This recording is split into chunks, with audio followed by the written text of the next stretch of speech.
Some wars never end. They just find new battlefields. Cut to an elderly man in a wheelchair watching his town burn from across the street. His weathered hands grip the armrests like a soldier gripping his rifle.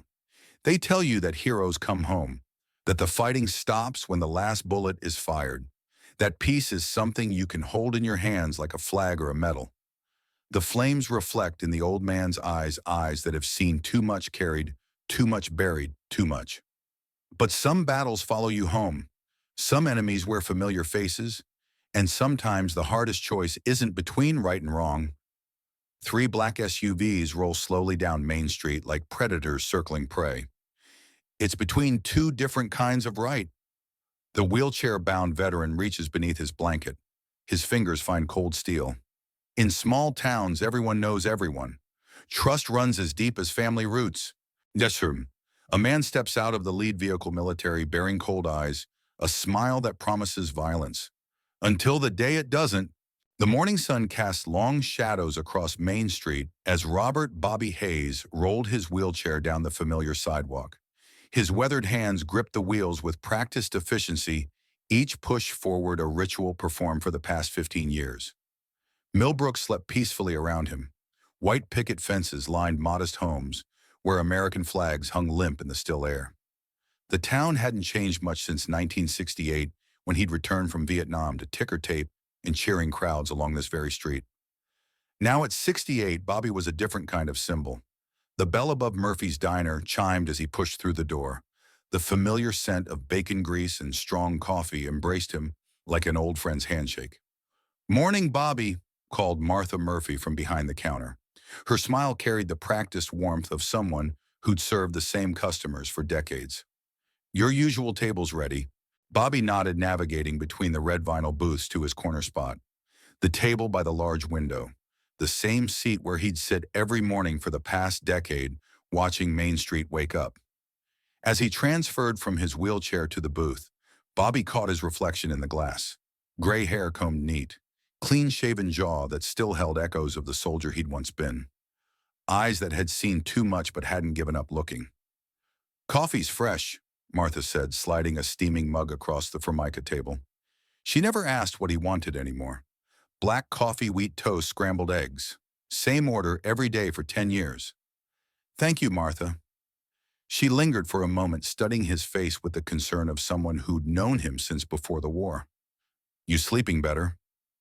Bobby wrapped his fingers around the warm ceramic. "Some nights." It was a lie, but a kind one. The nightmares had never stopped. They'd just learned to wait until he was too tired to fight them off. Through the window, Main Street began its daily awakening. Mrs. Patterson swept her front porch with military precision. Young Jimmy Collins rode his bicycle towards school backpack, bouncing with each pedal stroke. The mailman, old Pete Kowalski, sorted letters in his truck. This was Millbrook's heartbeat. Steady, predictable, safe. Bobby had helped make it that way. The war memorial stood directly across from the diner, a simple granite obelisk with names carved in neat rows. His name wasn't on it. He'd come home. But sometimes, watching the morning light catch the stone, Bobby wondered if the part of him that mattered had died over there anyway. "More coffee," Martha appeared with the pot. "Please." As she poured, the diner's other regulars filtered in. Frank Delacroix, who ran the hardware store. Sarah Chen, heading to her psychology practice. Tom Bradley, retired police chief, who still carried himself like he was on patrol. They all nodded respectfully at Bobby.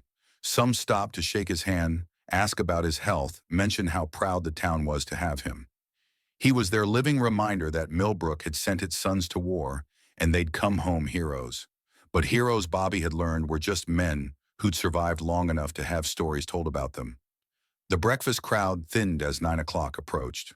Bobby remained at his table, nursing his second cup of coffee, watching his town prepare for another ordinary day. He didn't know it would be the last ordinary day Millbrook would see for a very long time. The first sign of trouble came as a low rumble from the east end of Main Street. Bobby looked up from his newspaper to see three black SUVs rolling slowly through town. Their windows were tinted dark. Their license plates looked government-issued but somehow wrong. The vehicles moved with predatory patience like sharks circling before a strike. Martha noticed them too. She stood behind the counter dish towel, forgotten in her hands, watching the convoy disappear around the corner toward the industrial district. Probably just passing through, she said, but her voice carried doubt. Bobby said nothing. 40 years ago, he'd learned to trust his instincts. Right now, those instincts were screaming. The second sign came an hour later. Bobby was rolling himself toward the pharmacy when he heard Mrs. Patterson scream. He spun his wheelchair toward the sound, moving faster than he had in months. The old woman stood on her porch, pointing toward downtown with a shaking finger.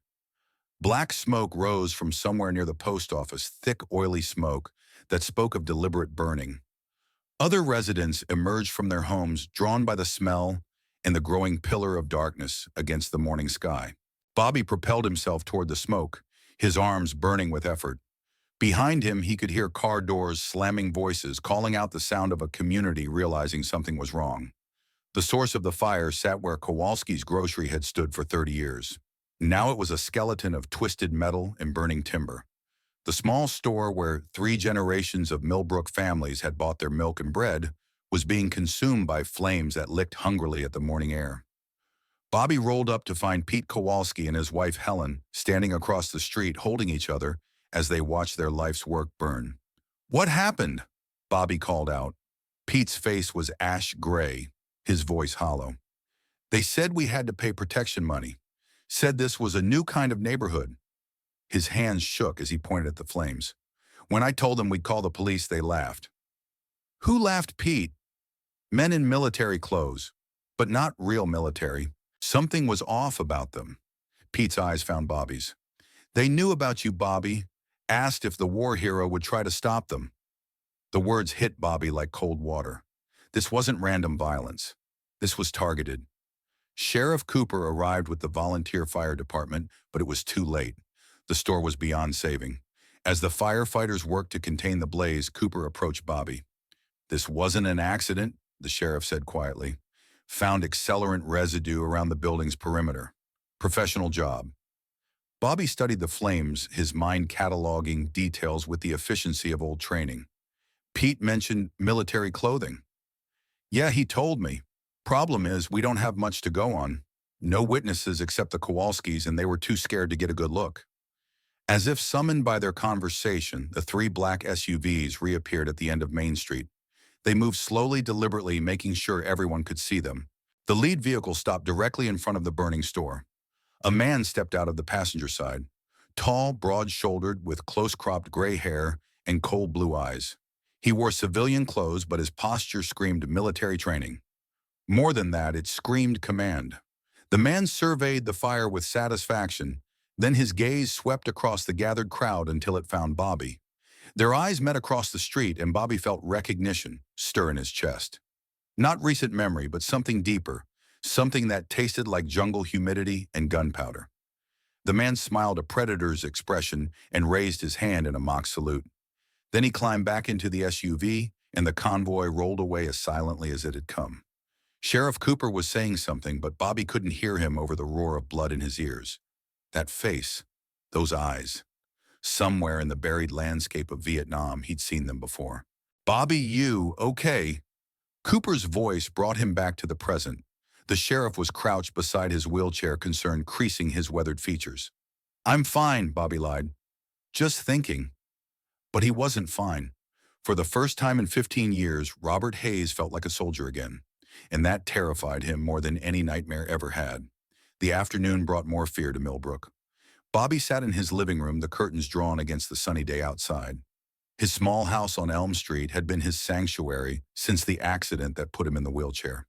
Here, surrounded by books and memories, he could forget about being anyone's symbol of heroism. But today, sanctuary felt like a trap. The phone rang twice before he answered. "Mr. Hayes." The voice was young, female, frightened. "This is Jenny Morrison from the elementary school. We've had some men asking questions about you." Bobby's grip tightened on the receiver. "What kind of questions?" "They wanted to know about your daily routine. Where you go, who you talk to. They said they were doing a background check for some kind of veteran's honor." Jenny's voice dropped to a whisper. "Mr. Hayes, I didn't believe them. Something felt wrong." "You did right to call me. Did they give names?" The leader introduced himself as Jake Morrison. Said he served with distinction in Iraq. She paused. But when I asked him what unit he'd been with, he changed the subject real quick. Morrison. The name meant nothing to Bobby, but the face from this morning burned in his memory. Jenny, I want you to go straight home and lock your doors. If anyone else comes asking questions, don't answer them. After hanging up, Bobby sat in the growing darkness of his living room, pieces of a puzzle forming in his mind. Professional arson, military-style reconnaissance, questions about his routine. Someone was planning something and he was the target. But why the answer came with the evening news. Bobby had wheeled himself to the kitchen to make dinner when the local TV station interrupted regular programming with a special report. We're getting reports of multiple incidents across the Tri-County area involving what witnesses describe as military-style gangs targeting small communities. Bobby turned up the volume, his dinner forgotten. The FBI confirms they're investigating a pattern of attacks on rural towns, focusing on intimidation of local veterans and authority figures. The perpetrators appear to be former military personnel with grievances against the system that discharged them. The reporter's voice faded as Bobby's mind raced. This wasn't about Millbrook specifically. It was bigger, organized, and somehow he'd become a symbol they needed to destroy. The knock on his door came at sunset. Bobby had been expecting it in the way a soldier expects incoming fire when the forest goes too quiet. He'd spent the afternoon checking locks, closing curtains, and retrieving the .45 pistol he kept in his bedroom dresser. The weapon felt foreign in his hands. It had been years since he'd held a gun, and his fingers didn't quite remember the weight of it. 3 sharp raps on the front door, followed by silence. Bobby positioned his wheelchair behind the kitchen counter, where he'd have cover and a clear view of anyone coming through the living room. The pistol lay across his lap, safety off. "Bobby Hayes." The voice came from outside, calm and conversational. "I know you're in there. Let's have a talk." It was the man from this morning, Morrison. "Nothing to talk about," Bobby called back. "Move along." Low laughter filtered through the door. "Oh, but there is. See, you and I have unfinished business. Goes back a long way." Bobby's blood chilled. "I don't know you." "Sure you do. Think harder. Vietnam, 1967. Firebase Charlie."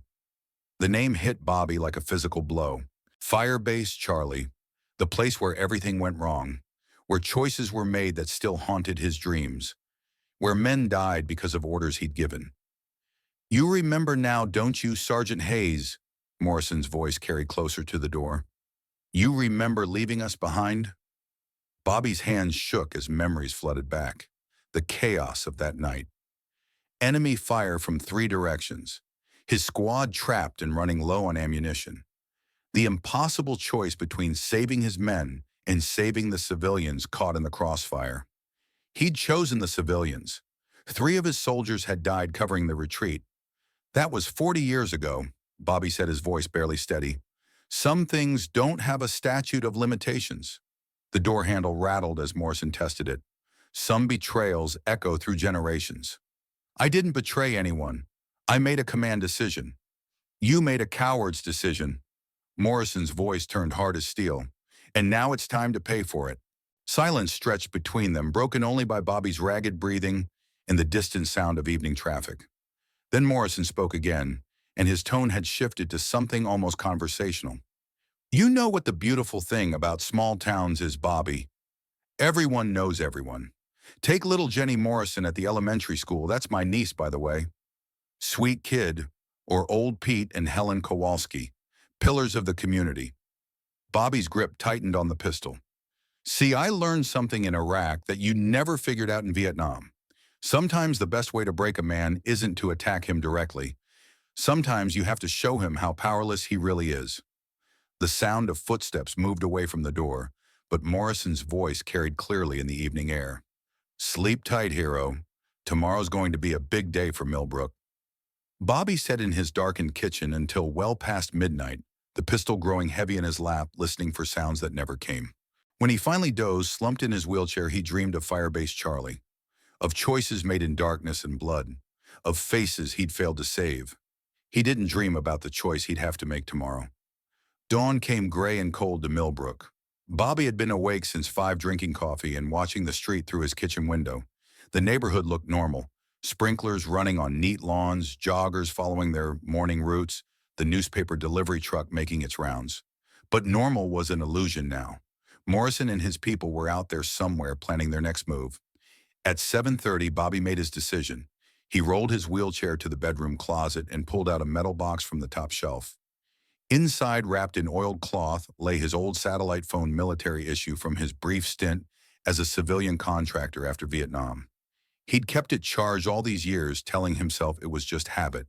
Now he realized it might have been hope. The phone's display glowed green as he powered it up. One number was programmed into its memory, a number he'd never called, though he'd thought about it thousands of times. His son, Captain Alex Hayes, U.S. Navy SEALs. Stationed somewhere, classified, doing something dangerous in the name of national security. They hadn't spoken in 2 years. The last conversation had ended badly with harsh words about duty and family, about the difference between serving your country and serving your own conscience. But Alex was his son, his blood. And right now, Bobby's pride felt less important than Millbrook's safety. He dialed the number. The connection took longer than a normal call, routing through military satellites and encryption protocols that Bobby only vaguely understood. Finally, after what felt like an eternity, the line connected. "Secure line, Captain Hayes." His son's voice sounded older, harder than Bobby remembered. "Alex, it's your father." Silence stretched across the miles between them. "Dad," Alex's voice carried surprise and something that might have been concern. "How did you get this number?" "You gave it to me 2 years ago. Said to only use it in an emergency. Is everything all right? Are you hurt?" The genuine worry in his son's voice made Bobby's throat tighten. Whatever had passed between them, Alex still cared. "I'm fine, but Millbrook isn't." Bobby found himself staring out the window at his peaceful street as he spoke.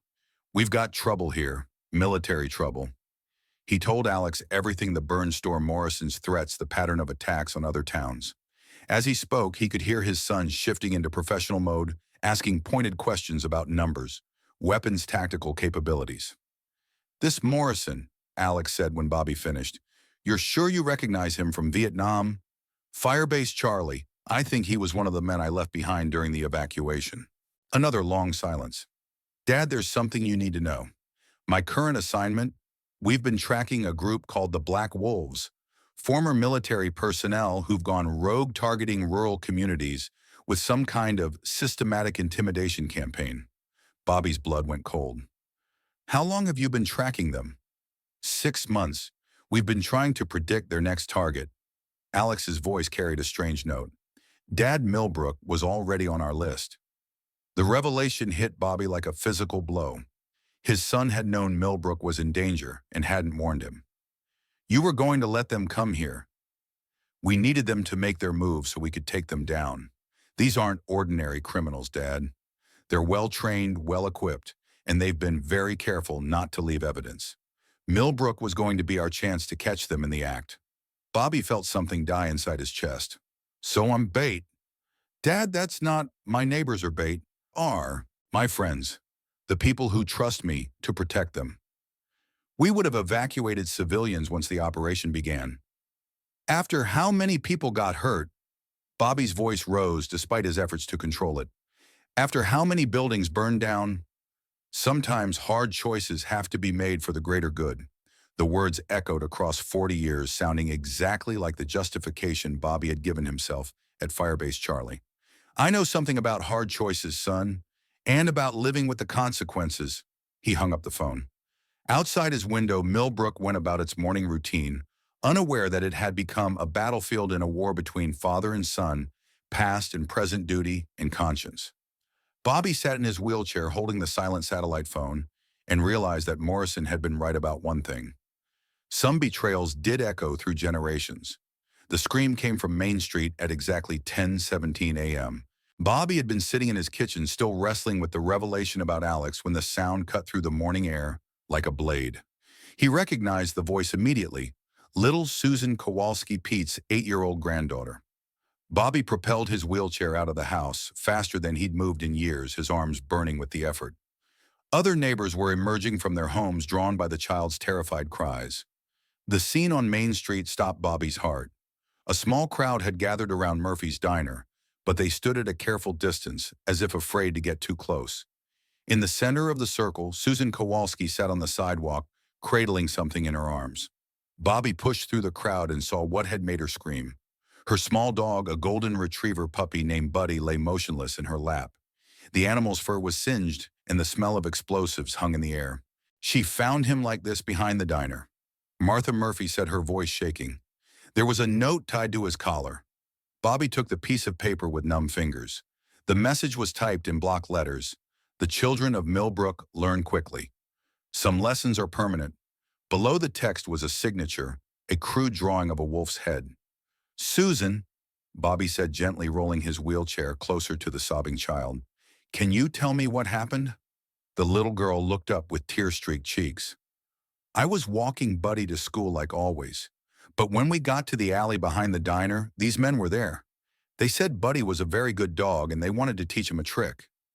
Bobby's hands clenched into fists. What kind of men? Soldiers, I think. They had army clothes, but they didn't look like the soldiers in the parades. Susan wiped her nose on her sleeve. They looked mean. Sheriff Cooper pushed through the crowd, his face grim. He knelt beside Susan, speaking in low, soothing tones while he examined the dead puppy. After a moment, he stood and approached Bobby. Looks like a small explosive device. Probably a firecracker, but modified to cause more damage. His voice dropped to a whisper. This is escalation, Bobby. They're sending a message. The message is clear, Bobby replied. They want me to know that no one in this town is safe. As if summoned by his words, the 3 black SUVs appeared at the end of Main Street. They moved slowly, deliberately, making sure everyone could see them approach. The crowd began to disperse, parents grabbing their children and hurrying toward the safety of their homes. But Bobby remained in place, Susan still crying beside him. The lead vehicle stopped directly in front of the diner. Morrison stepped out dressed in military fatigues that looked official, but weren't quite right. Behind him, 4 other men emerged from the vehicles, all carrying themselves like soldiers, all wearing the same cold expression of men who'd learned to enjoy violence. Morrison's eyes found Bobby immediately. Morning, Sergeant Hayes. His voice carried across the distance with parade ground precision. Beautiful day in Millbrook, isn't it? Bobby said nothing, but he moved his wheelchair slightly, placing himself between Morrison and Susan. I see you've met my advanced team's handiwork. Morrison gestured toward the dead puppy with casual indifference. Kids these days need to learn that actions have consequences, even innocent actions. You hurt a child's pet to make a point. I demonstrated that in war there are no innocent bystanders. Morrison's smile was razor sharp. Something you never understood, apparently. Sheriff Cooper stepped forward, his hand resting on his service weapon. That's enough. You men need to move along before I arrest you for disturbing the peace. Morrison's laugh was like breaking glass. Sheriff Cooper, isn't it? 23 years on the force-decorated Vietnam veteran, 3 commendations for bravery. His eyes never left Bobby's face. Tell me, Sheriff, how many backup units do you have on duty today? Cooper's face went pale. How do you... I know everything about this town, Sheriff. I know that your department has 4 officers total. I know that 2 of them called in sick this morning, probably because they received anonymous phone calls about their family's safety. Morrison's voice remained conversational, but the threat underneath was unmistakable. I know that your radio tower has been experiencing mysterious technical difficulties since dawn. As if to prove his point, Cooper reached for his radio. Static hissed from the speaker instead of the usual dispatcher's voice. So here's what's going to happen, Morrison continued. You're going to take little Susan here home to her grandparents. You're going to tell everyone in Millbrook to stay indoors for the rest of the day. And you're going to leave Sergeant Hayes and me to discuss our shared history in private. I'm not leaving him alone with you, Cooper said. Morrison nodded to one of his men who produced a tablet computer. The screen showed a live video feed of Cooper's house and his wife Carol watering flowers in their front yard. She's a lovely woman, Sheriff. Retired school teacher volunteers at the food bank, grows prize-winning roses. Morrison's voice remained pleasant. It would be a shame if something happened to her garden, or to her. Cooper's hand fell away from his weapon. The fight went out of him like air from a punctured tire. Bobby watched his friend's defeat with growing rage. This was how Morrison operated, not through direct confrontation, but through the systematic destruction of hope and the exploitation of love. "Take Susan home," Bobby said quietly. "I can handle this." Cooper looked like he wanted to argue, but the image of his wife on the screen made the choice for him. He gently lifted Susan into his arms, the dead puppy still clutched against her chest. "I'll be back," Cooper promised. "No," Morrison said. "You won't." As Cooper carried Susan away, the other townspeople who'd been watching from a distance began to disappear. Some were escorted by Morrison's men, others simply faded back into their homes like ghosts retreating from daylight. Soon Main Street was empty, except for Bobby and Morrison. "Just like old times," Morrison said, walking closer. "You and me alone with our choices." Bobby's hand moved toward the pistol concealed beneath the blanket across his lap, but Morrison noticed the motion immediately. "I wouldn't do that, Sergeant. See, the thing about small towns is everyone has routines. Take Martha Murphy, for instance." Morrison gestured toward the diner. "Every Tuesday, she visits her sister in the nursing home, drives the same route, parks in the same spot, enters through the same door." A chill ran down Bobby's spine. "Today's Tuesday, isn't it?" Morrison checked his watch with theatrical precision. "Should be pulling into the parking lot right about now." As if on cue, Bobby's phone rang. The caller ID showed Murphy's Diner. Morrison smiled. "Answer it." Bobby picked up the phone with trembling fingers. "Bobby!" Martha's voice was tight with fear. "There are men here at the nursing home. They say they have a message from you." "Martha, listen to me very carefully." Morrison plucked the phone from Bobby's hand. "Martha, this is Jake Morrison. I'm here with your friend Bobby, and we're having a lovely conversation about the old days. Now I need you to understand something very important." Bobby could hear Martha's sharp intake of breath through the speaker.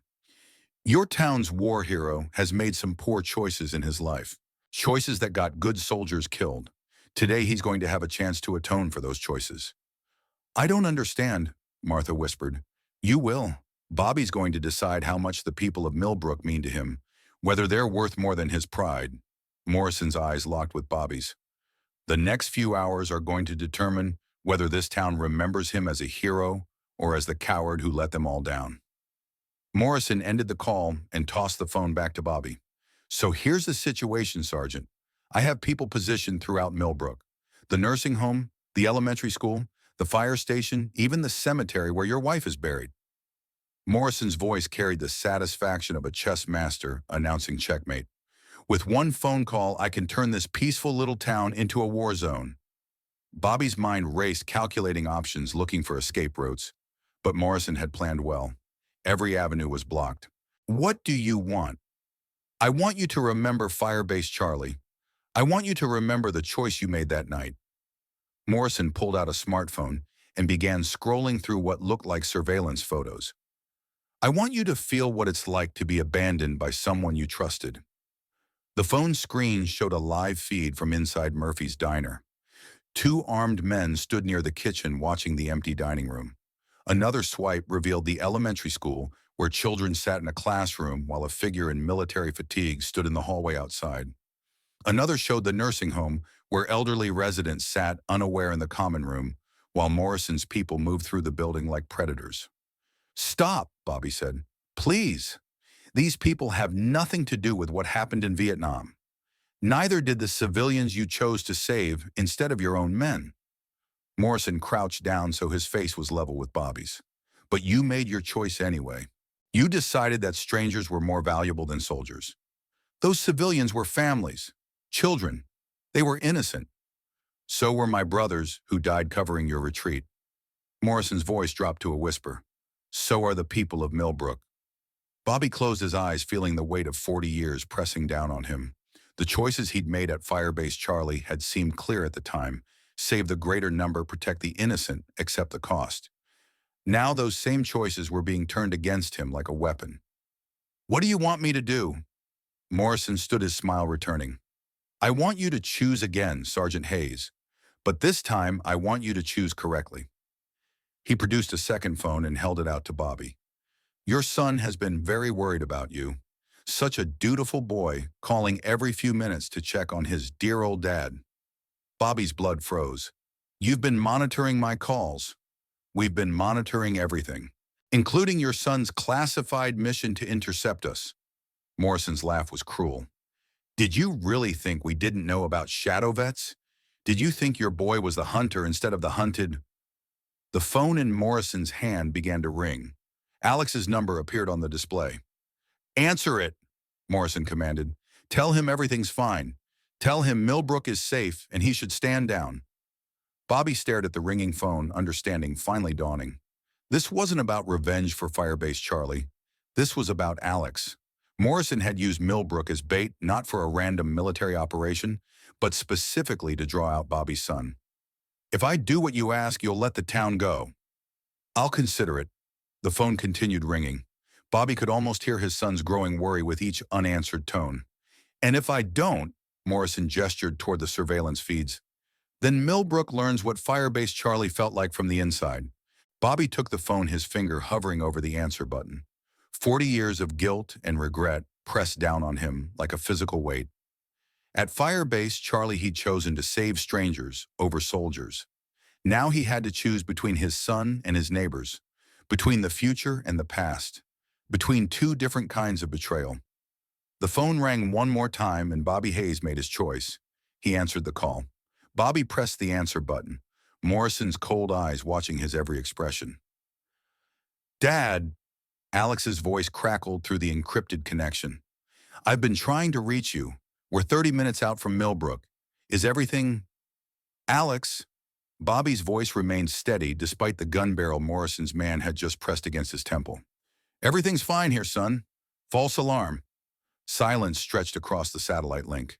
Bobby could almost hear his son's tactical mind processing the contradiction between their earlier conversation and this sudden reversal. Dad, you called me about a military threat. The Black Wolves. What's changed? Morrison held up a tablet showing live feeds from around town. Children in the elementary school.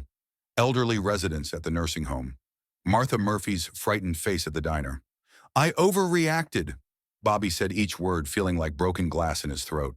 You know how it is with old soldiers. Sometimes we see enemies where there are only shadows. That doesn't sound like you. Bobby closed his eyes. His son knew him too well. Maybe you don't know me as well as you think. The lie tasted bitter. Stand down, Captain. That's an order from your father. Another long pause. When Alex spoke again, his voice carried the professional distance of a military officer. Copy that. Shadow Vets is pulling back to previous coordinates. The line went dead. Morrison smiled and pocketed the phone. Very good, Sergeant. You've just saved your son's life. And condemned my town. War requires sacrifice. You taught me that lesson personally. Morrison gestured to his men who began spreading out along Main Street with military precision.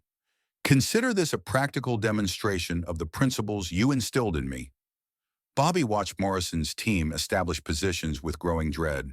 These weren't random criminals or disgruntled veterans. They moved like a professional military unit, coordinated, efficient, deadly. How many towns have you done this to? Millbrook makes 7. Each one taught us something new about breaking civilian morale. Morrison consulted his tablet. We've refined our techniques considerably since the first operation. The FBI said you were targeting veterans. Not targeting, recruiting. Morrison's smile was predatory. Amazing how many former soldiers feel abandoned by the country they served. How many are ready to fight back against a system that discarded them? Bobby felt a chill of understanding. You're building an army. I'm building a revolution. Small towns first, then bigger targets.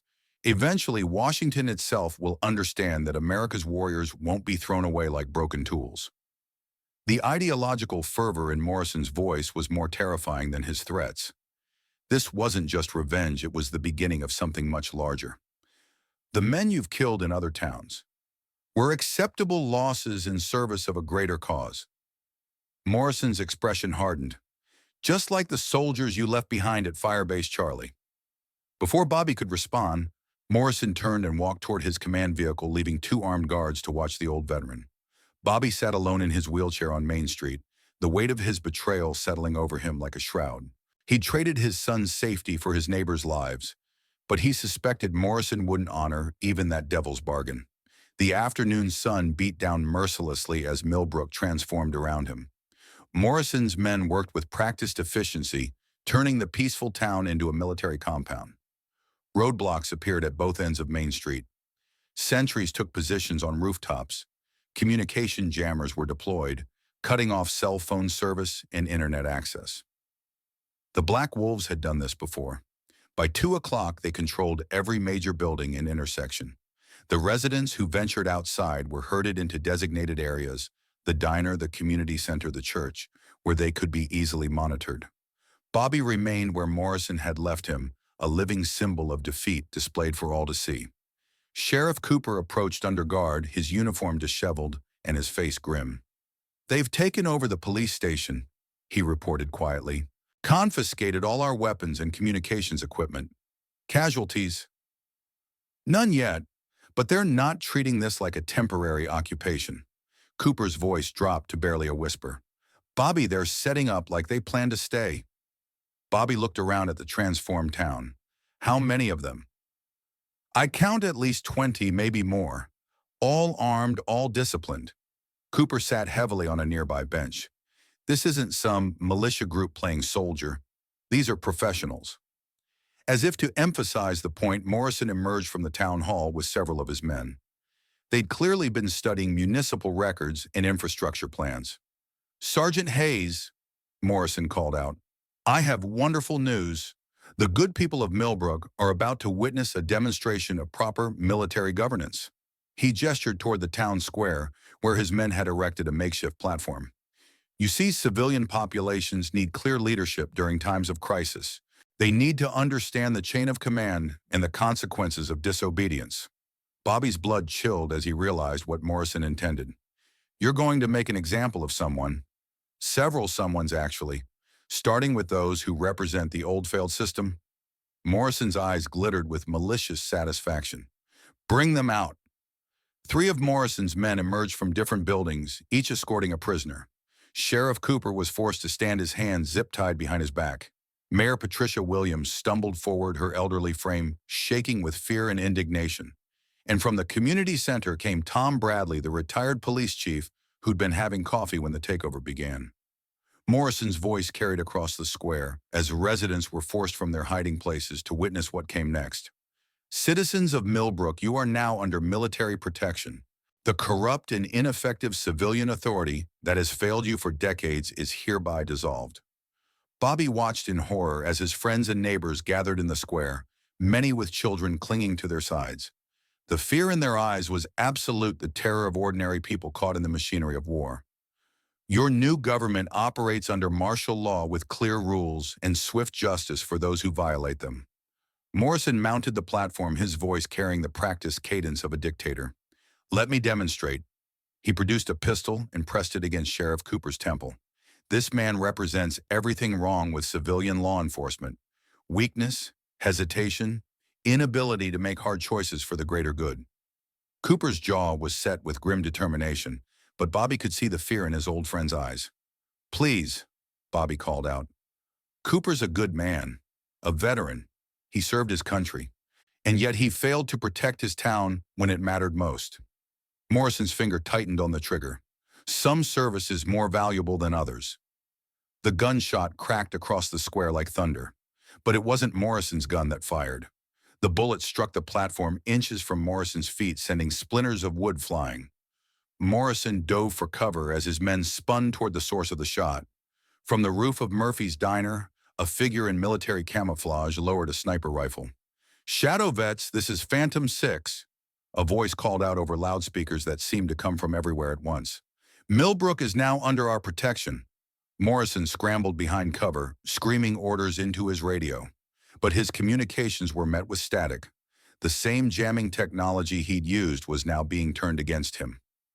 "All civilians remain calm and take cover," the voice continued. "Black Wolf operatives, you are surrounded and outgunned. Stand down immediately." Bobby felt a mixture of relief and terror. Alex had ignored his order to stand down. His son was here along with his team of Navy SEALs. But Morrison's response was swift and vicious. "Light it up," he screamed. Explosions bloomed around the town square as Morrison's men detonated prepositioned charges. The blast waves shattered windows and sent civilians scrambling for cover. But the explosions weren't aimed at the Shadow Vets. They were aimed at the buildings where civilians had taken shelter. The community center erupted in flames. Part of the diner's roof collapsed. The church bell tower toppled with a crash that echoed through the valley. Morrison's message was clear. If he couldn't have Millbrook, he'd destroy it along with everyone inside. "Cease fire!" Alex's voice boomed over the loudspeakers. "Civilian casualties unacceptable. All units hold position." Morrison laughed from behind his barricade. "That's your problem, boy. You still think like a hero instead of like a soldier." The invisible war had begun in earnest. For the next hour, Millbrook became a maze of shadows and sniper fire. Bobby watched from his position in the square as two professional military units played a deadly game of cat and mouse through his hometown. The Shadow Vets moved like ghosts, appearing and disappearing with the precision of elite operators. But Morrison's Black Wolves knew the terrain they'd prepared and fought with the desperation of men who had nothing left to lose. The battle was unlike anything Bobby had experienced, even in Vietnam. Both sides used advanced technology, thermal imaging, electronic warfare, coordinated tactics that turned every building into a potential fortress or trap. But the civilians were caught in the middle. Bobby watched Mayor Williams help evacuate injured residents from the damaged community center. He saw Martha Murphy organizing the survivors in the diner's basement. He witnessed ordinary people displaying extraordinary courage under impossible circumstances. And he realized that Morrison had been wrong about one fundamental thing. Millbrook wasn't weak. It was strong in ways that couldn't be measured by firepower or tactical advantage. The turning point came when Morrison made a crucial mistake. Frustrated by his inability to pin down the Shadow Vets, he decided to force them into the open by threatening what they'd come to protect. "Phantom 6, Morrison's voice echoed from speakers his men had salvaged. "I have a proposition for you." The gunfire paused as both sides waited to hear what came next. "Your father seems to think this town is worth dying for. Let's test that theory." Bobby's blood froze as Morrison emerged from cover, using Sheriff Cooper as a human shield. "You have 60 seconds to surrender yourself or I start executing civilians, beginning with law enforcement and working my way down to the children." Bobby could see Alex's position on the diner roof close enough to take the shot, but not without risking Cooper's life. 30 seconds, Captain Hayes. Your choice, your mission, or their lives." The silence stretched like a taut wire. Bobby knew his son was calculating angles, considering options, searching for a third alternative that didn't exist. "Time's up." Morrison raised his pistol toward Cooper's head. "Wait." The voice came from an unexpected source. Eddie Falcon Williams emerged from behind an overturned car, his hands raised in surrender. The former soldier looked haggard and conflicted, but his voice was steady. "Let me talk to him, Morrison, soldier to soldier." Morrison's gun wavered slightly. "You're supposed to be watching the perimeter, Falcon." "I've been watching, all right. Watching you turn into everything we swore we'd never become." Eddie took a step closer, his movements slow and non-threatening. "This isn't war, Jake. This is murder." "Don't lecture me about war. You weren't at Firebase Charlie." "No, but I was in Fallujah when you saved my life. Remember when you carried me 3 miles through enemy territory with a bullet in your own shoulder?" Bobby saw something flicker in Morrison's eyes, a glimpse of the man he'd once been. "That Morrison was a hero," Eddie continued. "What happened to him?" "He got betrayed. He got abandoned. He got forgotten." Morrison's voice cracked slightly. "Just like you will be if you keep following their orders."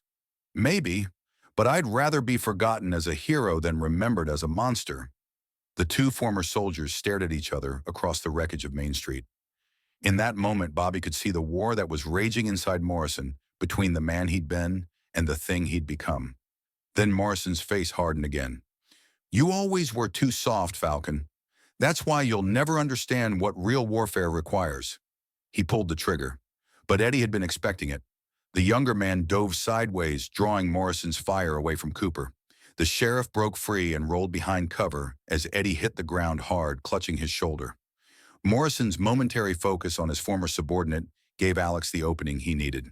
The sniper's shot took Morrison in the leg, dropping him to his knees but keeping him alive, a precision shot that spoke of extraordinary skill and discipline. "All Black Wolf units stand down immediately," Alex's voice commanded. "Your leader is wounded and surrounded. Further resistance will result in lethal force." But Morrison wasn't finished. Even wounded, he managed to trigger a device on his belt. Around the town square, more explosive charges detonated, not the destructive blast from before, but smaller devices that released clouds of thick smoke. In the chaos and confusion that followed, Morrison and several of his men vanished like ghosts. When the smoke cleared, Bobby found himself surrounded by Navy SEALs in full combat gear. Their leader removed his helmet, revealing Alex's familiar features, older and harder than Bobby remembered, but still recognizably his son. "Dad." Alex knelt beside the wheelchair, his eyes scanning Bobby for injuries. "Are you hurt?" "I'm fine." Bobby's voice was hoarse from smoke and emotion. "But Morrison got away." "We'll find him. Right now, I need to know how many civilians are injured." Bobby looked around at his town. Buildings damaged but not destroyed. People frightened but alive. It could have been so much worse. "We need medical attention for Eddie Williams and a few others. But I think we're going to be okay." Alex nodded and began coordinating the medical response with military efficiency. But Bobby could see the questions in his son's eyes. Questions about why Bobby had tried to call off the mission, about what Morrison had said, about secrets that stretched back to a war fought before Alex was born. Those questions would have to wait. As the sun set over Millbrook, Bobby watched his neighbors emerge from their hiding places and begin the work of putting their lives back together. The physical damage could be repaired. The emotional scars would take longer to heal.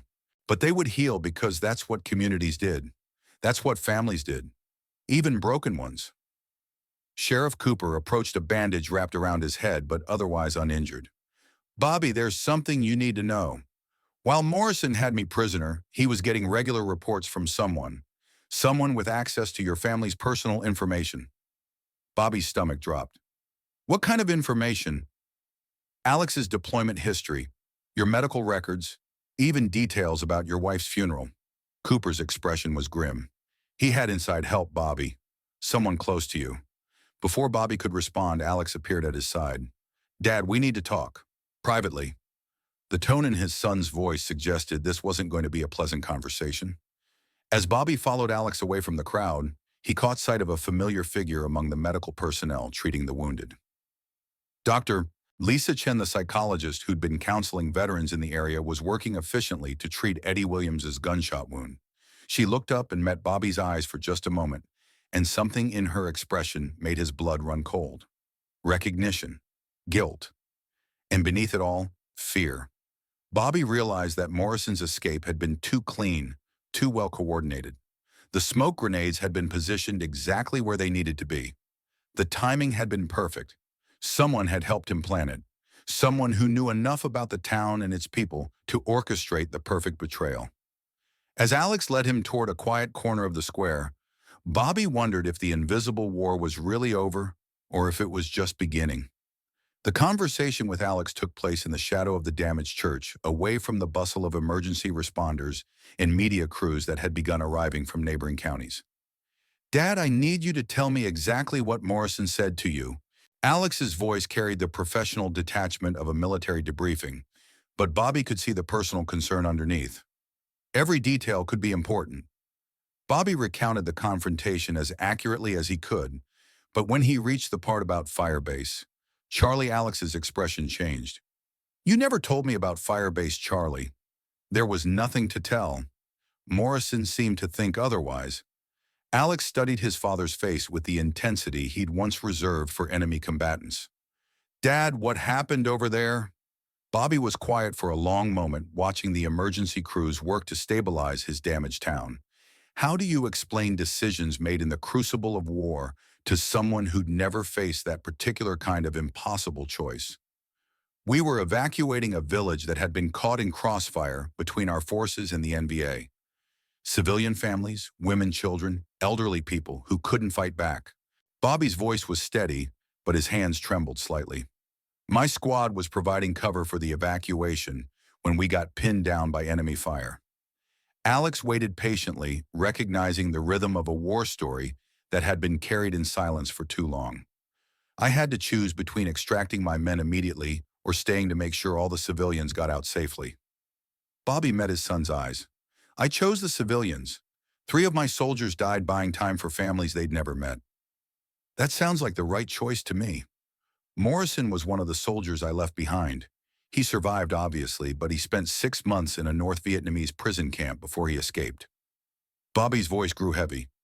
When he got back to base, he filed a report claiming I'd abandoned my unit for personal reasons. Alex's jaw tightened. What kind of personal reasons? He said I was having an affair with one of the village women, that I'd compromised the mission to protect her family specifically. Bobby shook his head. It wasn't true, but it didn't matter. The investigation dragged on for months. By the time I was cleared, my reputation was destroyed. Is that why you left the military? Partly, but mainly because I realized Morrison wasn't entirely wrong about one thing. I did choose strangers over soldiers. I'd do it again, but I couldn't keep asking other people's sons to die for my principles. Alex was quiet for several minutes, processing this information against everything he'd learned about leadership and sacrifice during his own military career. Dad Morrison's not finished. He escaped with at least half his men, and they're still out there. What do you mean? This whole operation was bigger than just Millbrook. We've been tracking coordinated attacks across 7 states. Morrison's not just building a local militia, he's part of a network that spans the entire country. Bobby felt a chill of understanding. You're saying this was just the beginning. I'm saying this was a test. They wanted to see how we'd respond to a small-scale operation before they moved on to bigger targets. Alex's expression was grim, and thanks to today's events, they know exactly what our capabilities are. Before Bobby could respond, Sheriff Cooper approached with a tablet computer in his hands. You both need to see this, Cooper said. It's been broadcasting on social media for the past hour.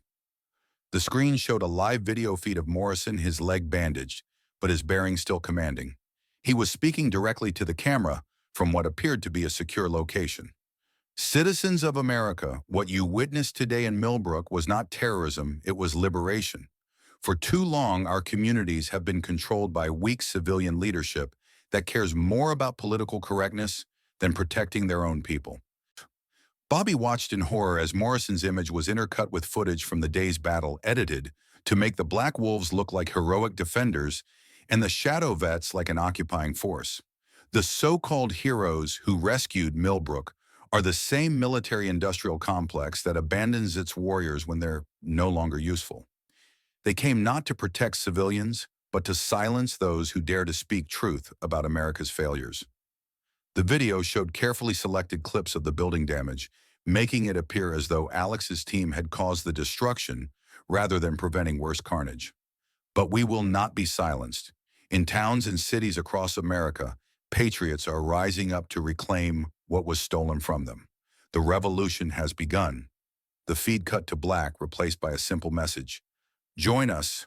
America's warriors deserve better. Sheriff Cooper turned off the tablet. It's already been viewed over 1 million times. The edited footage makes it look like we were the aggressors. Alex's face was stone. This was the real objective. Morrison never intended to hold Millbrook permanently. He wanted to create a propaganda victory. And he succeeded, Bobby said quietly. He turned us into the villains of his story. As if summoned by their conversation, Dr. Lisa Chin approached the group.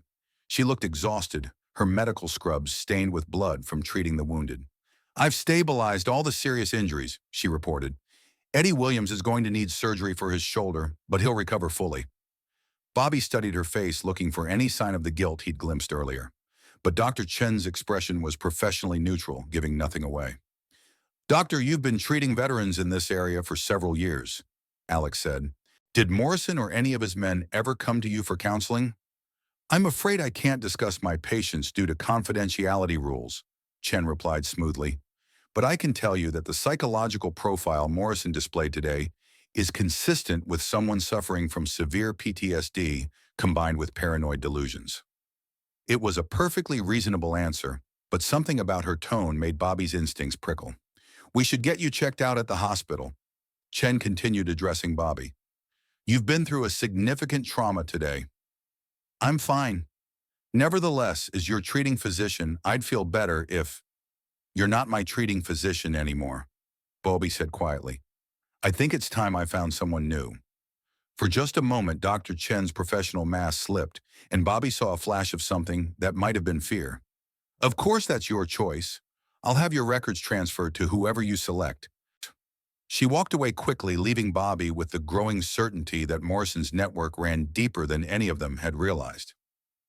Dad, Alex said, following Bobby's gaze as Chen disappeared into the crowd. What was that about?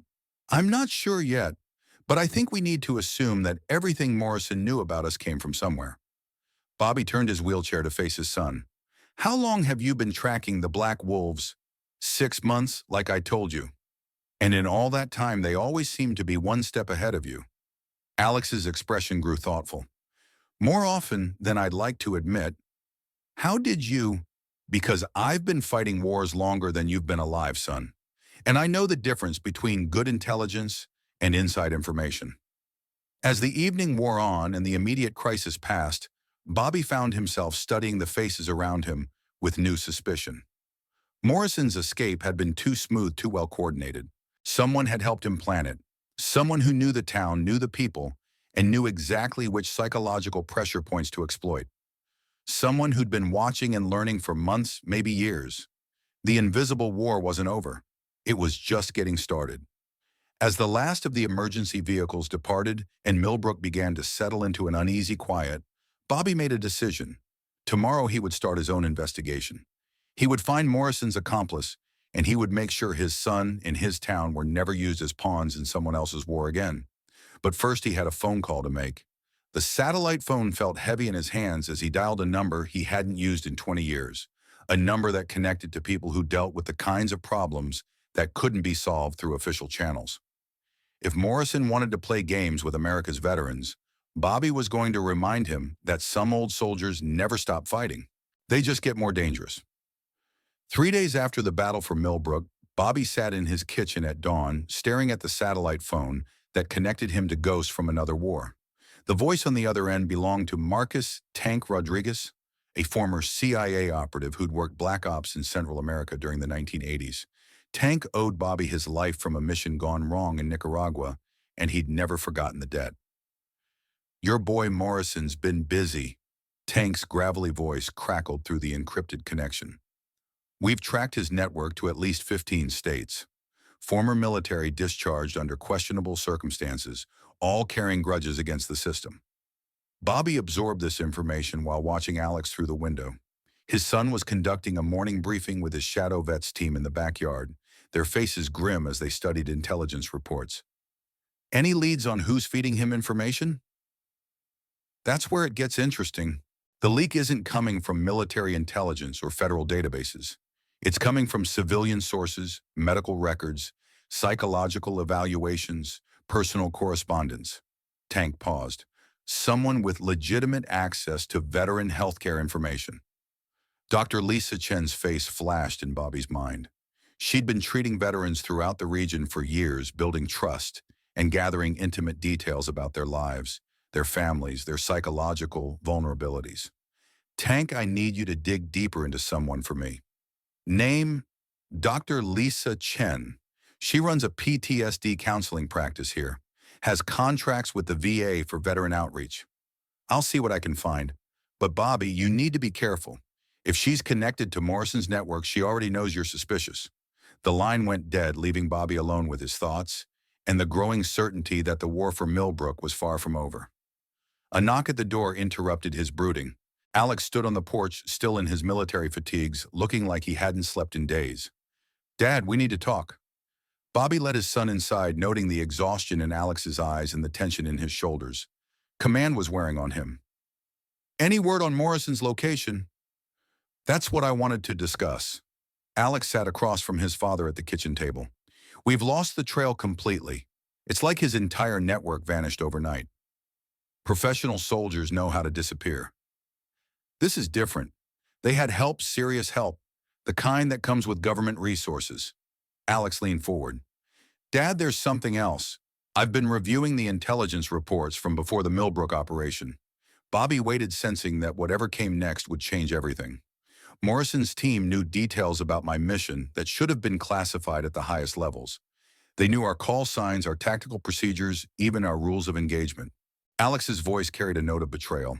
Someone with security clearance has been feeding them information for months. The implications hit Bobby like a physical blow. If Morrison had government-level intelligence support, then this wasn't just about revenge or ideology. It was about something much larger and more dangerous. What kind of details? Everything. Personnel files, family information, psychological profiles. Alex met his father's eyes. They knew about Firebase Charlie before I did, Dad. They knew about your service record, your injuries, even about Mom's death. Bobby felt the walls of his quiet life crumbling around him. How is that possible? Veterans Affairs Department of Defense medical records, maybe even CIA files from your contractor work after Vietnam. Alex's expression was grim. Whoever's helping Morrison has access to information that could destroy careers, families, entire lives. Before Bobby could respond, his phone rang. The caller ID showed Dr. Chen's office number. Alex noticed his father's hesitation. Answer it, but put it on speaker. Bobby pressed the speaker button. Hello. Mr. Hayes, this is Dr. Chen. I hope you're feeling better after the other day's trauma. Her voice carried professional concern, but Bobby detected something else underneath urgency. I'm fine, doctor. I was wondering if you might have time for a session today. I know you said you wanted to find a new therapist, but given what you've been through, I think it would be beneficial to process these events with someone who knows your history. Alex was already shaking his head, but Bobby had a different idea. Actually, that sounds like a good idea. When did you want to meet? Would this afternoon work, say 3 o'clock at my office? I'll be there. After hanging up, Alex stared at his father in disbelief. Dad, you can't seriously be thinking of... She's scared, Alex. You heard it in her voice. People make mistakes when they're scared. People also kill people when they're scared. Bobby reached into his desk drawer and pulled out his .45 pistol. Then I'll be prepared. This is insane. If she's working with Morrison, then she might be our only link to finding him. Bobby met his son's concerned gaze. Sometimes you have to walk into the trap to spring it. Alex was quiet for a long moment, his tactical mind working through possibilities. If you're going to do this, you're not going alone. She won't talk if she knows you're listening. Then I'll be listening from somewhere she doesn't know about. Alex pulled out his phone and showed Bobby a small wireless earpiece. Military-grade communication device. I'll be able to hear everything and coordinate backup if needed. Bobby took the earpiece, feeling its tiny weight in his palm. Such a small thing to carry the hopes of 2 generations. Alex, there's something I need to tell you before this goes any further. His son looked up from checking his weapon. Morrison wasn't entirely wrong about Firebase Charlie. I did make a choice that got soldiers killed, and I've been living with that choice for 40 years. Dad, let me finish. Bobby's voice carried the weight of decades. The village we were evacuating, one of the families was a woman and her 2 children whose husband had been killed fighting alongside American forces. She reminded me of your mother pregnant with you back home. Alex's expression softened slightly. When the shooting started and I had to choose between extracting my men or ensuring those families got out safely, I thought about you, about the world I wanted you to grow up in. Bobby's hands trembled slightly. I chose to save strangers because I hoped someday if you were ever in danger, a stranger might choose to save you. Father and son sat in silence for a moment, the weight of war and family and impossible choices hanging between them. I would have made the same choice, Alex said quietly, and Morrison would have made a different one. That's what this is really about, not revenge, but 2 different ideas of what it means to be a soldier. Bobby inserted the earpiece and tested the connection with Alex's equipment.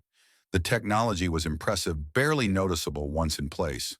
Remember, Alex said as Bobby prepared to leave, Morrison's people are professionals. If this goes wrong, you make sure Millbrook stays safe. Don't let my mistakes destroy this town. Bobby rolled his wheelchair toward the door, carrying with him 40 years of guilt and the hope that today might finally offer a chance at redemption. Dr. Chen's office occupied the 2nd floor of a converted Victorian house on the outskirts of Millbrook. Bobby had been here dozens of times over the past few years, sharing his nightmares and war stories with a woman he'd trusted to help heal his psychological wounds. Now, as he navigated his wheelchair to the familiar office, he wondered how many of those secrets had been passed along to Morrison. The waiting room was empty, which wasn't unusual for a late afternoon appointment, but something felt different, too quiet, too still, like the moment before an ambush. "Mr. Hayes," Dr. Chen's voice called from her office. "Please come in." Bobby wheeled himself through the doorway and immediately noticed changes in the familiar space. The diplomas and certificates that usually decorated the walls had been removed. The personal photos were gone. Even the plants looked like they hadn't been watered in days. Dr. Chen sat behind her desk, looking professionally composed but noticeably tense. She was an attractive woman in her early 40s, with intelligent eyes and the kind of calm demeanor that had made Bobby feel safe sharing his deepest fears. "Thank you for coming," she said. "I know the other day was traumatic for everyone involved." Bobby positioned his wheelchair across from her desk, his hand resting casually near the concealed pistol. Through the earpiece, he could hear Alex's steady breathing and the subtle sounds of his son's team moving into position around the building. "I've been thinking about what Morrison said, about Firebase Charlie." Dr. Chen's eyes flickered with something that might have been guilt. What specifically? He seemed to know details about that mission that weren't in any official reports. Details I've only shared with one person. "Mr. Hayes, I hope you're not suggesting—" "I'm not suggesting anything, Doctor. I'm stating a fact." Bobby leaned forward slightly. "You've been feeding information to Morrison for months, haven't you?" For a moment, Chen maintained her professional mask. Then, like a dam breaking, her composure crumbled. "You don't understand," she whispered. "He didn't give me a choice." Bobby waited, letting the silence draw out her confession. "It started 2 years ago. Morrison came to me as a patient using a false name. He presented symptoms of severe PTSD, talked about being abandoned by his unit in Vietnam." Chen's hands shook as she spoke. "He was so convincing, so damaged. I wanted to help him. But that's not all he wanted. At first, he just asked questions about other patients. General questions about treatment methods, success rates. I thought he was trying to understand his own condition better." Chen's voice grew smaller. "Then he started asking about specific people, veterans in the area who might be struggling with similar issues." Bobby felt sick as he realized the scope of the betrayal. "You gave him names." "He said he wanted to reach out to them, form a support group. It seemed like healthy behavior, taking control of his recovery, building connections with other survivors." Through the earpiece, Bobby could hear Alex cursing softly. "When did you realize what he was really doing?" 6 months ago, when the first reports came in about veteran-led attacks on small towns. I recognized some of the names Morrison had asked about." Chen was crying now, tears streaming down her face. "I tried to stop cooperating, but he had evidence of what I'd done. He threatened to destroy my career, have me arrested for violating patient confidentiality." "So you kept helping him?" "He said if I gave him information about you and your son, he'd leave Millbrook alone. He said he just wanted to talk to you to make peace with what happened in Vietnam." Chen looked up at Bobby with desperate eyes. "I believed him. I wanted to believe him." Bobby absorbed this information, feeling a mixture of anger and pity for the woman who'd betrayed his trust while trying to help heal his wounds. "Where is he now, Lisa?" "I don't know. After the battle, he contacted me one last time, said he was going underground until the heat died down." She hesitated. "But he did say something else." "What?" "He said the real war was just beginning, that Millbrook was just a test, and now he knew exactly how to break the system that had broken him." Before Bobby could respond, his earpiece crackled with Alex's urgent voice. "Dad, we've got movement. Multiple vehicles approaching from the north and south. It looks like—" The office window exploded inward as a sniper's bullet shattered the glass. Dr. Chen screamed and dove behind her desk as Bobby threw himself sideways, his wheelchair toppling as he hit the floor. "It's a trap!" Alex's voice shouted through the earpiece. "Morrison's here." Morrison's amplified voice boomed from speakers mounted on vehicles outside. "Robert Hayes, time for our final conversation." Bobby crawled behind an overturned bookshelf, glass crunching under his elbows. Through the broken window, he could see Black Wolf's tactical teams surrounding the building. "You're not walking away from this one, Sergeant," Morrison continued. "No civilians to hide behind, no son to call for backup. Just you and me, and the truth about Firebase Charlie." Dr. Chen was huddled behind her desk, sobbing with terror. Bobby realized with growing horror that Morrison had used her as bait, knowing Bobby would come here seeking answers. "Alex," Bobby whispered into his microphone, "how many?" "At least 20. They've got the building surrounded and they're moving in." Alex's voice was tight with professional control masking personal fear. "Dad, we're outnumbered and outgunned. I need you to find a way to the roof." "Can't. Wheelchair's broken and my legs." "Then we're coming to you." "Negative. Too many civilians in the area. Morrison's counting on you making that choice." Through the earpiece, Bobby could hear gunfire erupting around the building as Alex's shadow vets engaged Morrison's forces. "Lisa," Bobby called to Dr. Chen, "is there another way out of this building?" "There's a back staircase, but it leads down to the first floor. You'd have to go through the main hallway." Bobby checked his pistol, a full magazine plus one spare. Not much against 20 professional soldiers, but it would have to be enough. "Dad," Alex's voice crackled through static from the firefight outside. "Morrison's using some kind of jamming equipment. We're losing communications." The office door burst open and 3 Black Wolves operatives rushed in, weapons raised. Bobby fired twice, dropping the first man and sending the other 2 scrambling for cover. But he knew it was just a matter of time. Morrison appeared in the doorway, his legs still bandaged from their previous encounter, but his bearing as commanding as ever. "Dr. Chen, you've done excellent work, but your services are no longer required." Chen looked up from behind her desk with growing horror. "Jake, you promised." Morrison's pistol shot was precise and final. Bobby roared with rage and fired at Morrison, but the angle was wrong, and the bullet went wide. Morrison smiled and stepped carefully into the room, flanked by 2 of his men. "Just like Firebase Charlie," Morrison said conversationally, "you making choices that get good people killed. She was working for you. And you led her to slaughter by coming here." Morrison crouched down so he was eye level with Bobby. "See how easy it is to turn someone's nobility into a weapon against them." Bobby could hear the firefight continuing outside, but it sounded like it was moving farther away. Alex was being drawn off just as Morrison had planned. "What do you want, Jake?" "I want you to understand what you took from me, what your decision at Firebase Charlie cost." Morrison gestured to one of his men who produced a tablet computer. The screen showed grainy footage of a jungle firebase under attack. "Recognize this place, Sergeant Hayes." Bobby's blood chilled as he realized what he was seeing. Someone had filmed the Firebase Charlie evacuation. "I had a camera, you see. Standard equipment for intelligence gathering. I filmed everything that night, including your decision to abandon your men for a bunch of civilians."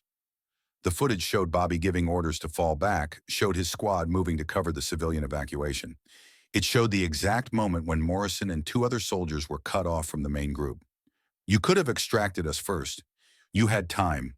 But you chose to save strangers instead of soldiers." Bobby watched himself on the screen 40 years younger, but facing the same impossible choice he'd wrestled with ever since. Those civilians were families, children. Those soldiers were Americans. Your responsibility. Morrison's voice carried decades of bitterness. But that's not even the worst part. The footage continued, showing the aftermath of the evacuation. Bobby watched his younger self making a final check of the civilian evacuation zone, ensuring everyone had gotten out safely. And there in the corner of the frame was something Bobby had forgotten. A North Vietnamese soldier wounded and abandoned by his own unit, lying in the mud near one of the evacuation points. On the screen, Bobby's younger self approached the enemy soldier and after a moment's hesitation began treating his wounds. "You saved him," Morrison said quietly. "After leaving your own men behind, you saved an enemy soldier." Bobby remembered now. The NVA soldier had been barely 18, dying from a gut shot. Bobby had made a split-second decision to treat his wounds rather than let him die slowly. He was just a kid. So were the soldiers you left behind. Morrison's voice carried the weight of 40 years of rage. "I spent 6 months in a North Vietnamese prison camp, wondering why my sergeant cared more about enemy soldiers than his own men." Bobby understood now. Morrison's anger wasn't just about being abandoned. It was about being abandoned while Bobby showed mercy to the enemy. "Jake, that war ended 40 years ago. Not for me. Not for the families of the men who died because of your choices. Morrison stood up, his pistol trained on Bobby's chest. But it's going to end today. You really think killing me will change anything? I think showing the world who their heroes really are will change everything. Morrison nodded to his remaining man, who set up a camera on a tripod. This is going live on every social media platform simultaneously. America is going to watch their war hero die, and they're going to learn the truth about the choices he made. The red recording light blinked on. Citizens of America. Morrison began, his voice taking on the practiced cadence of a politician. You are about to witness justice for crimes that have gone unpunished for 4 decades. Bobby closed his eyes and thought about Alex somewhere outside fighting a battle he couldn't win. He thought about Millbrook and the people he'd tried to protect. He thought about impossible choices and the weight of command. When he opened his eyes, Morrison was still talking to the camera, building his narrative of betrayal and revenge. Bobby made his choice. Jake, he said, interrupting Morrison's speech, before you pull that trigger, there's something you need to know. Morrison's eyes narrowed. What? Bobby reached slowly into his jacket pocket, his movements careful and deliberate. Morrison's gun tracked him, but Bobby wasn't reaching for a weapon. He pulled out an envelope yellowed with age and worn from decades of handling. I wrote this letter 20 years ago. Been carrying it ever since, waiting for the right time to send it. Bobby held up the envelope so Morrison could see his own name written on the front in Bobby's careful handwriting. What is it? Read it. Morrison hesitated, then gestured for one of his men to take the letter. The soldier tore it open and began to read, his expression changing as he processed the contents. Boss, the soldier said quietly, you need to see this. Morrison snatched the letter, his eyes scanning the handwritten pages. As he read, his face went through a series of transformations, confusion, disbelief, and finally something that might have been pain. This can't be. It's a letter of recommendation, Bobby said quietly, for your Medal of Honor. Morrison stared at the paper as if it might bite him. After Firebase, Charlie, I spent months researching what happened to you and the other men who were captured. I learned about your escape, about how you carried Corporal Martinez for 3 days through enemy territory with a broken leg, about how you saved 4 other prisoners by fighting off guards with your bare hands. Morrison's gun hand began to tremble. I wrote to the Pentagon, to Congress, to anyone who would listen. I told them that whatever mistakes I'd made that night, they didn't diminish the extraordinary heroism you showed afterward. Bobby's voice grew stronger. You deserved recognition for what you did. You deserved better than being forgotten. But you never sent it. I tried. But by the time I'd gotten all the documentation together, you'd disappeared.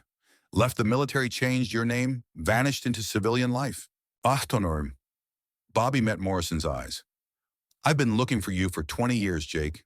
Not to ask for forgiveness, but to make sure you got the honor you earned. Morrison lowered his gun slightly, the letter shaking in his other hand.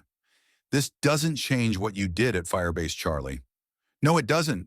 I made a choice that cost lives, and I've lived with that choice every day since. Bobby's voice was steady now, carrying the weight of absolute truth. But you made choices too, Jake. Heroic choices.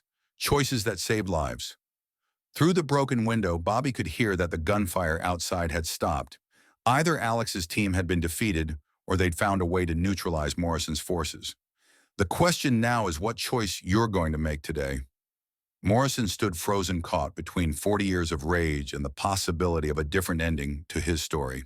All those towns you attacked, all those people you hurt, that wasn't the hero who carried Martinez through the jungle. That was someone else, someone the war created and bitterness poisoned. Bobby slowly reached for his concealed pistol, not to draw it, but to remove the holster from his belt entirely. He set the weapon on the floor between them. I'm not going to fight you anymore, Jake. If killing me is what you need to find peace, then do it. But don't pretend it's about justice. Don't pretend it's about Firebase, Charlie. Morrison's eyes were bright with unshed tears, the letter still clutched in his shaking hand. You don't understand what you took from me. Then tell me. I had a family once. Wife, 2 kids. After I got back from the prison camp, I tried to put the war behind me. Tried to be normal. Morrison's voice cracked. But the nightmares never stopped. The anger never went away. I couldn't hold a job, couldn't sleep, couldn't look at my children without seeing the faces of the soldiers who died. Bobby nodded, recognizing the symptoms he'd lived with himself. My wife left me, took the kids, said I'd become someone she didn't recognize. Morrison wiped his eyes with his gun hand. I lost everything because I couldn't let go of what happened that night. I'm sorry. Are you...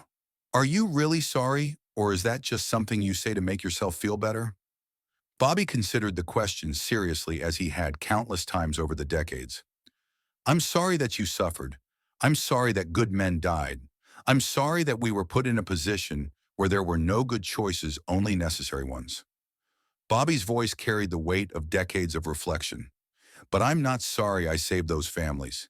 And if I had to make the same choice again, knowing what it would cost, I'd make it again. Morrison stared at him for a long moment, then looked down at the letter in his hand. You know what the worst part is, Morrison said quietly. I would have made the same choice. The admission hung in the air between them like a ceasefire. If I'd been in command that night, if I'd seen those children in the evacuation zone, I would have done exactly what you did. Morrison's shoulders sagged as 40 years of rage finally began to drain away. I hated you for 40 years for making a choice I would have made myself. Bobby felt something shift in the room, a tension that had been wound tight for decades finally beginning to release. The war's over, Jake. It's been over since 1975. We just forgot to stop fighting it. Morrison was quiet for a long time, staring at the letter of recommendation. Finally, he looked up at Bobby with eyes that seemed younger somehow, as if a great weight had been lifted from them. I killed Dr. Chen. Yes. I burned those towns, hurt innocent people. Yes. I can't take any of that back. No. But you can stop. You can choose to end this war instead of perpetuating it. Morrison nodded slowly, then set his pistol on the floor next to Bobby's holster. What happens now? Now you surrender to proper authorities. You face justice for what you've done. And maybe if you're lucky, you find a way to live with your choices the way I've learned to live with mine. Morrison looked around the destroyed office, taking in the broken glass and bloodstains and the camera that was still broadcasting their conversation to the world. America's watching, he said. Let them watch. Let them see what war really costs and what peace really means. Morrison walked over to the camera and looked directly into the lens. My name is Jacob Morrison. For the past year, I've been leading attacks on American communities in the name of justice for forgotten veterans. I was wrong. His voice was steady now, carrying the authority of a man who'd found his way back to honor. The war I've been fighting exists only in my own mind, and it's time for it to end. He reached over and turned off the camera. Outside, Bobby could hear vehicles approaching. Alex's voice calling out orders, the controlled chaos of a military operation winding down. Morrison walked to the broken window and called out, Captain Hayes, your father is safe. I'm coming out unarmed to surrender. He turned back to Bobby one last time. That letter, thank you. You earned it 40 years ago. I just forgot to deliver it. Morrison smiled, the first genuine smile Bobby had seen from him. Maybe that's what redemption is. Getting the recognition you earned, even if it comes 40 years late. He walked to the door, then paused. Bobby, yeah. The next time you have to choose between soldiers and civilians, choose the civilians. That's what real soldiers do. Then he was gone, walking out to surrender to Alex and finally end the war that had been eating him alive for 4 decades. Bobby sat alone in the destroyed office, surrounded by broken glass and bitter memories that had finally been put to rest. Through the window, he could see Alex taking Morrison into custody with professional precision but surprising gentleness. His son looked up and their eyes met through the broken glass. Alex nodded once, a gesture that carried understanding, forgiveness, and something that might have been pride. Bobby picked up Morrison's letter of recommendation and carefully folded it back into its envelope. Some mail was worth waiting 40 years to deliver. Outside, Millbrook was finally at peace.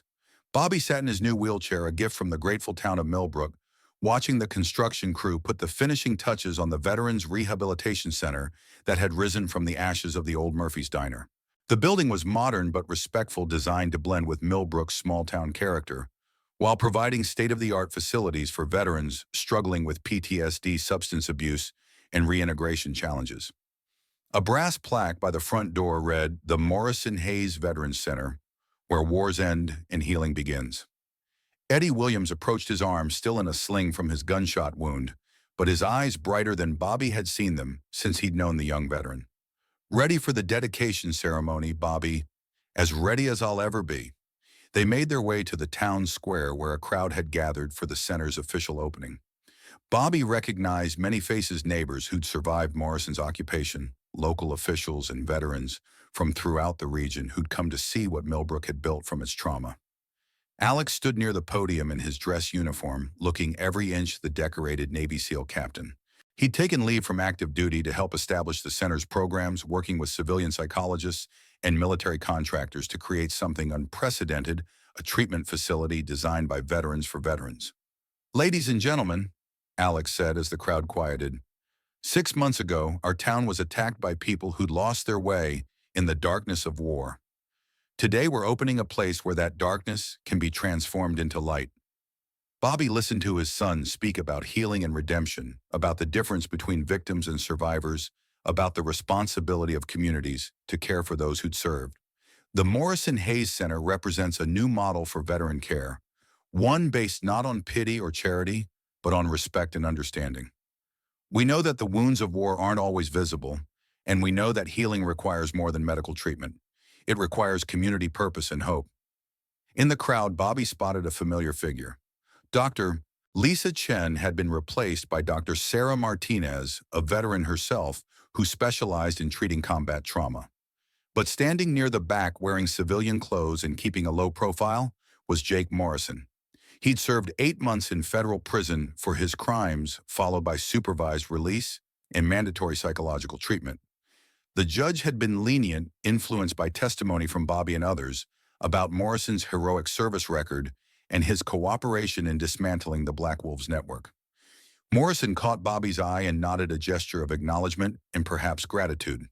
Alex finished his speech, and the crowd began to disperse, some heading into the center for tours, others returning to their daily routines in a Millbrook that was healing but forever changed. Bobby wheeled himself over to Morrison, who stood awkwardly apart from the celebration. "Didn't expect to see you here," Bobby said. "Wanted to see what came of it all, what grew from the ashes." Utrarich and Morrison looked at the center with an expression Bobby couldn't quite read. "It's good. What you've built here, it's what we should have had 40 years ago. Better late than never." Morrison was quiet for a moment, then reached into his jacket and pulled out a worn envelope. "I want to show you something." Inside the envelope was a photograph Morrison in his prison uniform, standing with a group of fellow inmates. But these weren't ordinary prisoners. Bobby recognized the faces of several former Black Wolves operatives. "Prison Rehabilitation Program," Morrison explained. "We're working with other incarcerated veterans to address the root causes of extremist recruitment, trying to make sure nobody else goes down the path we did." Bobby studied the photograph, seeing something in Morrison's face that hadn't been there 6 months ago. Peace. "It's good work. It's necessary work." Morrison put the photograph away. "Bobby, I need to ask you something. What do you think there's redemption for someone like me? Someone who did what I did?"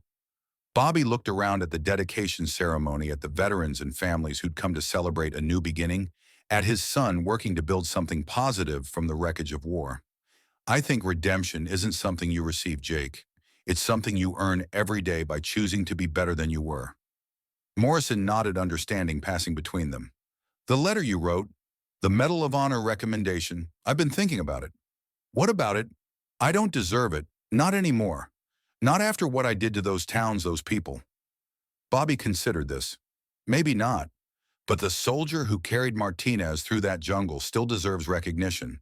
The hero you were doesn't disappear because of the mistakes you made later. "Then what do I do with it?" Bobby smiled. "You use it to remember who you really are. And you spend the rest of your life living up to that standard." Morrison extended his hand and Bobby shook it, a final peace treaty between two old soldiers who'd found their way back from the darkness. As Morrison walked away, disappearing into the crowd of ordinary citizens living ordinary lives, Bobby felt a weight lift from his shoulders that he'd been carrying for 40 years. Alex approached, having finished his official duties. "Was that Morrison?" "Yeah, checking on our progress." "How's he doing?" Bobby watched Morrison's retreating figure, noting the straight posture and steady gait of a man who'd found his purpose again. He's finding his way back. Alex sat on a nearby bench close enough to his father's wheelchair for easy conversation. Dad, I've been thinking about Firebase Charlie, about the choice you made. Bobby tensed, slightly old habits of defensiveness kicking in. I've spent my entire military career preparing for moments like that when you have to choose between competing priorities when there's no clear right answer. Alex's voice carried the weight of command experience. I used to think the mark of a good leader was making the correct choice. Now I think it's being willing to live with the consequences of whatever choice you make. And you think I made the right choice. I think you made the only choice you could live with.